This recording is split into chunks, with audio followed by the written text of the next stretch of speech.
A local philanthropist and aviation pioneer has passed away.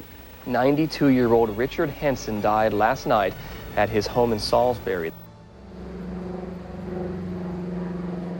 I've always argued that Henson, and now Piedmont, is the oldest continuously operating regional airline in the country. When I started, it was 12 airplanes, 6 cities. The station side of the company was fairly small. I believe 14 stations altogether.